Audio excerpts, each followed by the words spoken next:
Bonsoir à tous et bienvenue à Perspective. Nous sommes le 2 octobre, la pause estivale est largement terminée. Dans les diocèses, les activités reprennent et à Québec, l'année pastorale a déjà fait sa rentrée.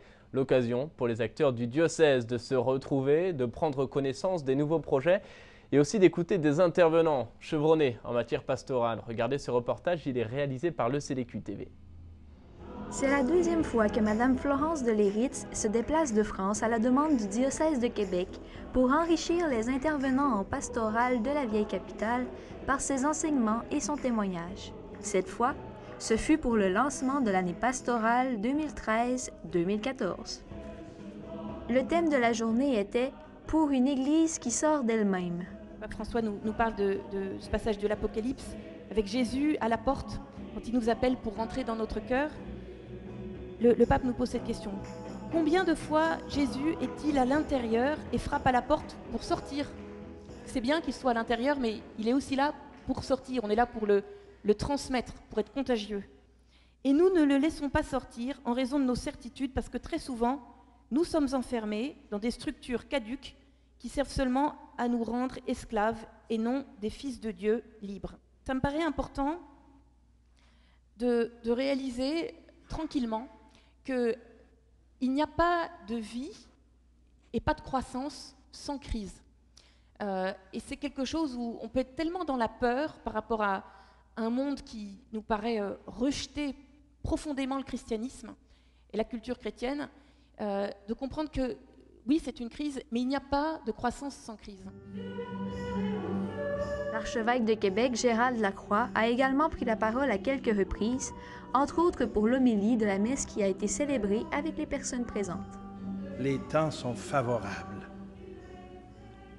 pour témoigner, rayonner et vivre en plein jour ce que nous sommes appelés à être, les témoins lumineux de l'amour, de la miséricorde, de la vérité de Jésus-Christ. Et ça se fait pas de façon ostentatoire. Ça se fait dans la vérité de la vie de tous les jours. Ça se fait par notre vie donnée au service des personnes qui sont là dans nos milieux de vie. Parmi les autres interventions de la journée, notons celle de l'évêque auxiliaire Denis Grondin et de Daniel Laliberté, responsable de l'année de la foi pour le diocèse de Québec, qui ont introduit le calendrier de cette 4e saison de l'année de la foi qui commence et qui aura comme sommet un grand événement, celui d'une profession de foi publique le 1er novembre.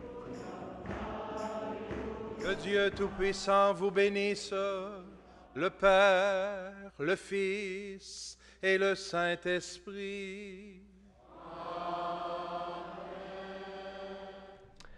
Et ce matin, place Saint-Pierre, le pape François livrait sa catéchèse hebdomadaire. Comme chaque mercredi avant l'audience générale, le Saint-Père a d'abord salué les dizaines de milliers de fidèles présents, notamment les malades et les enfants. Puis dans son allocution, le pape s'est arrêté sur un des thèmes fondamentaux du credo, une église sainte. Comment une église composée de pécheurs peut-elle être sainte? S'est-il notamment interrogé.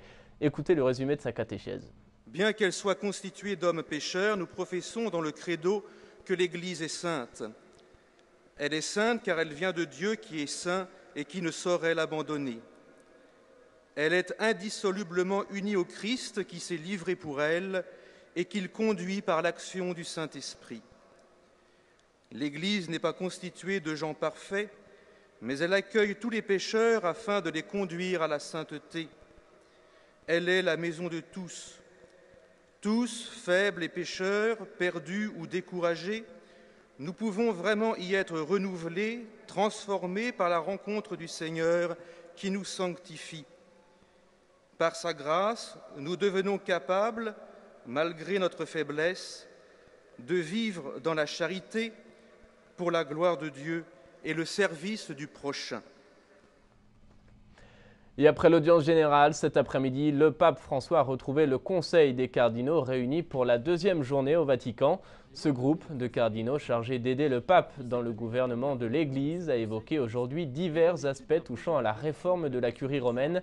Les prélats ont notamment évoqué la fonction du secrétaire d'État et les rapports entre le pape et les dicastères. Beaucoup de propositions ont été enregistrées. Il s'agira d'un long travail, a souligné le porte-parole du Saint-Siège. Il ne faut donc pas s'attendre à des conclusions rapides. Voilà, c'est la fin de cette émission. Merci de l'avoir suivi. On se retrouve demain. Et d'ici là, je vous souhaite à toutes et à tous une très bonne soirée.